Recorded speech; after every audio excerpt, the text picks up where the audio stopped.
Why do we stay angry over the smallest things? Like when someone cracks your screen, leaves a rude message, or makes a mistake that shouldn't matter, but it does. A shattered cup, a scared child, a moment that could have become trauma. But instead, became tenderness. Why didn't he raise his voice? Why didn't he punish her mistake? It's not about having a calm personality. It's about something much harder and much deeper. Letting go. Not just of cups or spilled coffee, but of the invisible pressure to control everything. The impulse to react. The voice in your head that says, this shouldn't have happened.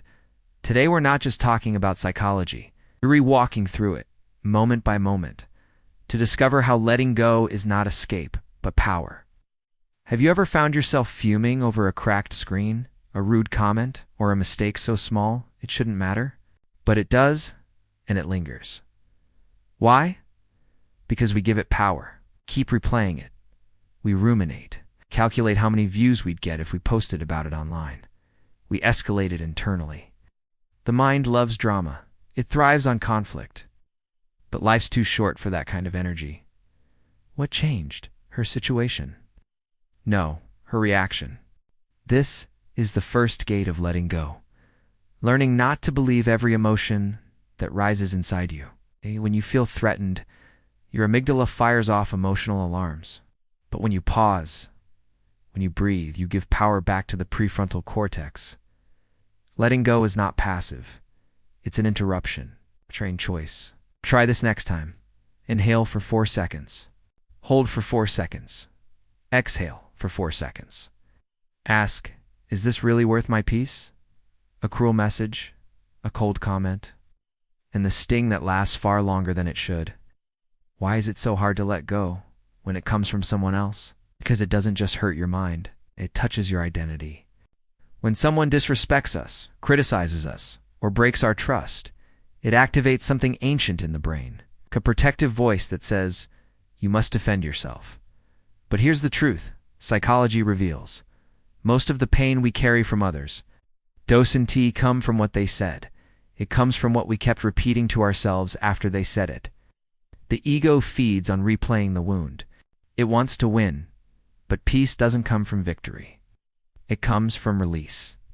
He didn't reply to the insult. He replied to his own heart. This is how letting go heals emotional wounds. Write it down, feel it, then burn it, tear it, or release it. Physically, it's not about erasing memory. It's about releasing ownership of pain that was never yours to keep. You can't control how others treat you, but you can control what you hold on to. Letting go is not forgiveness for their sake. It's a gift of freedom for yours. Because when you release what someone did, you reclaim who you are. Sometimes letting go doesn't mean you've given up. Sometimes it means you've tried everything. You did everything right. You worked late. You believed. And still, it ended. That's when letting go feels the most impossible. Because it's not just about letting go of anger. It's letting go of your expectation that life would be fair. There's a character named Sophie in a book who wakes up to the worst day of her life. Everything she's ever dreamed of is slipping away. And in that moment, she thinks, why is this happening to me? But then she stops. She looks around at the rain-lashed Cornish coast and asks herself, what can I do with this moment now? And in that shift, she finds something steadier beneath the storm. In psychology, this is called cognitive reframing. It's the ability to shift your mental lens to ask not, why is this happening to me? But, what can I do with this moment now? It's the power to find calm, not after life gets better, but while it's still raining. You don't have to love the storm, but you don't have to drown in it either. Letting go is how you learn to walk through rain, to feel the raindrops on your skin, to see the lightning in the sky without losing your fire. I know it sounds simple. I wouldn't suggest it if it wasn't an everyday practice for me. Letting go is not something you do once. It's not a button. It's a rhythm. It's a way of living that rewrites how you react, how you recover, how you remember who you are. They didn't avoid pain. They faced it.